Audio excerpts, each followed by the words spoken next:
নমস্কার বন্ধুরা, shine and বেকে আপনাদের সবাইকে স্বাগত। আমার আজকের রেসিপি হলো উত্তর কলকাতার বিখ্যাত মাছের কচুরি। ঘরে থাকা উপকরণ দিয়েই আজকের রেসিপি আপনাদের সাথে শেয়ার করছি। আর সঙ্গে থাকছে কষা কষা আলুর দম। প্রথমে আমি আলুর দমটা বানিয়ে নেব। এর জন্য কড়াই সর্ষের তেল দিয়ে দিয়েছি। তেল গরম হয়ে গেলে এর মধ্যে হাফ চামচ হলুদ গুঁড়ো দিয়ে দিলাম। দিয়ে আলুগুলোকে ভেজে নেব। এই আলুগুলো আমি আগে সেদ্ধ করে নিয়েছিলাম। সেদ্ধ করে নিয়ে এবার এই আলুগুলোকে ভেজে নেব।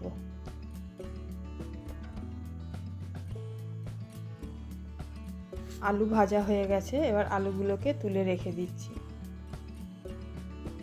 এবার ওই কড়াতেই আরেকটু সর্ষের তেল দিয়ে গরম করে নিয়ে এর মধ্যে দুটো মিডিয়াম সাইজের পেঁয়াজকে কুচি করে দিয়ে দিলাম। দিয়ে একটু ভেজে নেব। সামান্য ভাজা ভাজা হয়ে গেলে এর মধ্যে গোটা গরম মশলা দিয়ে দেব আর এক চামচ গোটা জিরে দিয়ে দেব। দিয়ে ভালো করে ভেজে নেব। এরপর এর মধ্যে হাফ চামচ হলুদ গুঁড়ো আর হাফ চামচ লঙ্কা গুঁড়ো দিয়ে দিলাম। এতে করে তরকারির কালারটা খুব সুন্দর আসবে। দিয়ে ভালো করে ভাজা হয়ে গেলে এবার এর মধ্যে এক চামচ আদা পেস্ট আর এক চামচ রসুন পেস্ট দিয়ে দিলাম। এই দুটো আমি একসাথে দিয়েছি। দিয়ে এটাকেও 1 মিনিট মতন রান্না করে নিয়ে এবার এর মধ্যে একটা বড় সাইজের টমেটোকে কুচি করে দিয়ে দিলাম। টমেটোকে মশলার সাথে ভালো করে কষিয়ে নিয়ে এর মধ্যে 1 চামচ ধনিয়া গুঁড়ো দিয়ে দিলাম আর লবণ দিলাম আর হলুদ গুঁড়ো দিয়ে দিলাম আর ঝালের জন্য লঙ্কা গুঁড়ো দিলাম আর কয়েকটা কাঁচা লঙ্কা কেটে দিয়ে দিলাম। দিয়ে অল্প জল দিয়ে ভালো করে মিশিয়ে নেব।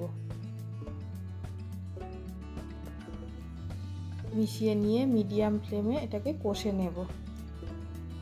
মশলা প্রায় কষাও হয়ে গেছে আর টমেটোগুলোও ভালো করে সেদ্ধ হয়ে গেছে। আর একটু কষে নিয়ে এর মধ্যে এবার যে আলুগুলো ভেজে রেখেছিলাম সেই ভাজা আলুটা দিয়ে দেব। দিয়ে ভালো করে মশলার সাথে মিশিয়ে নিয়ে কিছুক্ষণ কষিয়ে নেব। আর আলুটা নাড়ার সময় একটু হালকা হাতে নাড়তে হবে, কারণ আলুটা সেদ্ধ করা আছে। এইভাবে ভালো করে কষানো হয়ে গেলে এর মধ্যে জল দিয়ে দেব। আমি যে আলু সেদ্ধ জলটা রেখেছিলাম সেই জলটা দিয়ে দিলাম। এখানে জলের পরিমাণটা খুব অল্পই রাখলাম, যেহেতু আলুটা সেদ্ধ হয়ে আছে আর আমি এটা শুকনো আলুর দম করব। এবার এর মধ্যে ধনেপাতা কুচি দিয়ে দিলাম। দিয়ে আবারও ভালো করে মিশিয়ে নিলাম। ভালো করে মেশানো হয়ে গেলে এবার এর মধ্যে 1 চামচ শাহি গরম মশলা দিয়ে দিলাম। দিয়ে আবার ভালো করে মিশিয়ে নিয়ে 1 মিনিট মতন রান্না করে নেব। এখানে গ্যাসের ফ্লেমটা মিডিয়াম রেখেছি। গ্যাসের ফ্লেমটা বন্ধ করে দিলাম। দেখুন কষা কষা আলুর দম তৈরি হয়ে গেছে। এবার মাছের কচুরির প্রিপারেশনটা করে নিতে হবে। এর জন্য আমি 3 পিস রুই মাছ নিয়েছি। রুই মাছকে ভালো করে ধুয়ে পরিষ্কার করে নিয়েছি। এবার এর মধ্যে হলুদ গুঁড়ো, লবণ আর হাফ লেবুর রস দিয়ে দিলাম। দিয়ে ভালো করে মাখিয়ে নেব। এবার মাছগুলোকে সেদ্ধ করে নেব। সেদ্ধ করার জন্য কড়াতে জল দিয়ে দিয়েছি। দিয়ে এবার এর মধ্যে মাছগুলো দিয়ে দিলাম। দিয়ে ঢাকা দিয়ে সেদ্ধ করে নেব।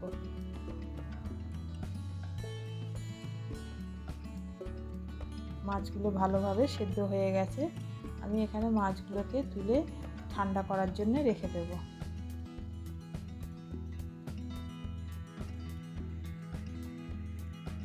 মাছ ঠান্ডা হয়ে গেছে। এবার মাছের মধ্যে যে কাঁটাগুলো আছে সেই কাঁটাগুলোকে ফেলে দিতে হবে আর এই গায়ের তেলগুলো যেগুলো আছে সেগুলোও ফেলে দেব।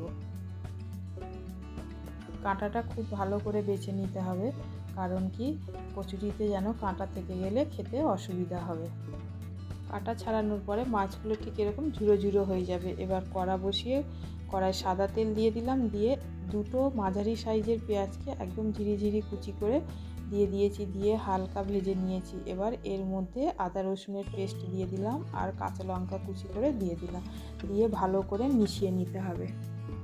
দিয়ে 1 মিনিট মতন এখানে রান্না করে নেব। এবার পরপর সব মশলাগুলো দিয়ে দেবো। এখানে হাফ চামচ ধনিয়া গুঁড়ো দিলাম, হাফ চামচ জিরে গুঁড়ো দিয়ে দিলাম আর হলুদ দিলাম আর লঙ্কা গুঁড়ো দিয়ে দিলাম। এবার পরিমাণ মতন লবণ দিলাম, দিয়ে এবার জল দিয়ে দেবো, দিয়ে গ্যাসের ফ্লেমটা মিডিয়াম রেখে মশলাটাকে ভালো করে কষে নেব।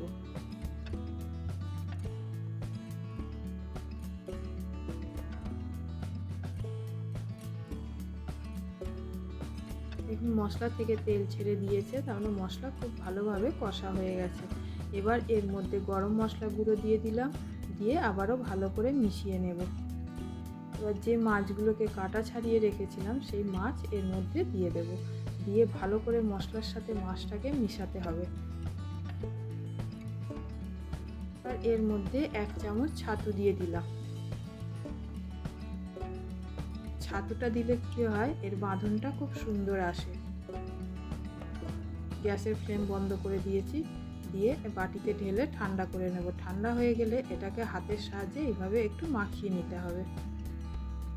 এবার ময়দাটা মাখিয়ে নেব। এর মধ্যে লবণ আর সাদা তেল দিয়ে দিলাম, দিয়ে জল দিয়ে ময়দাটা ভালো করে মাখিয়ে নিয়ে এবার উপর থেকে একটু তেল মাখিয়ে কিছুক্ষণ ঢাকা দিয়ে রেখে দেব।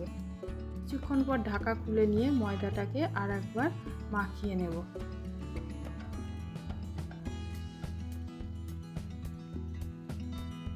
এইভাবে মাখানো হয়ে গেলে এবার ময়দার লেচিটা কেটে নেব। এখানে লেচিগুলো খুব বড় করব না, আবার একদম ছোটও করছি না আমি।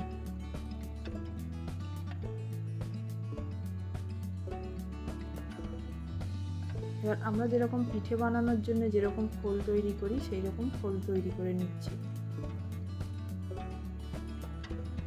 দিয়ে মাছের পুর এর মধ্যিখানে দিয়ে ঠিক এইভাবে ভাঁজ দিয়ে দিয়ে মুড়ে নেব। এতে করে কি হয়, তাহলে ফেটে যাবে না, কচুরিটা বেলার সময় ফেটে যাবে না। অনেক সময় কি হয়, কচুরিটা বেলার সময় ফেটে যায়।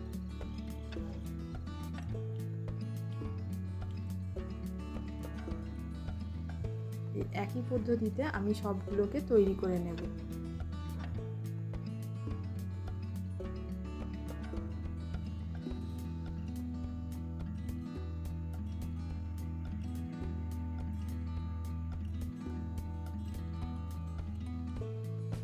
কড়াই সাদা তেল দিয়ে গরম করে নিয়ে এবার এক এক করে সব কচুরিগুলো ভেজে নেব। দেখুন কত সুন্দরভাবে কচুরিটা ফুলছে,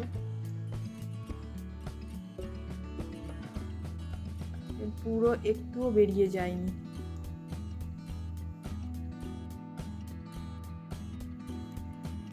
এইভাবে সব কচুরিগুলোকে ভেজে নেব। দেখুন প্রত্যেকটা কচুরি ফুলবে, কত সুন্দরভাবে ফুলে যাবে, এটারও পুর বেরিয়ে যায়নি। দেখুন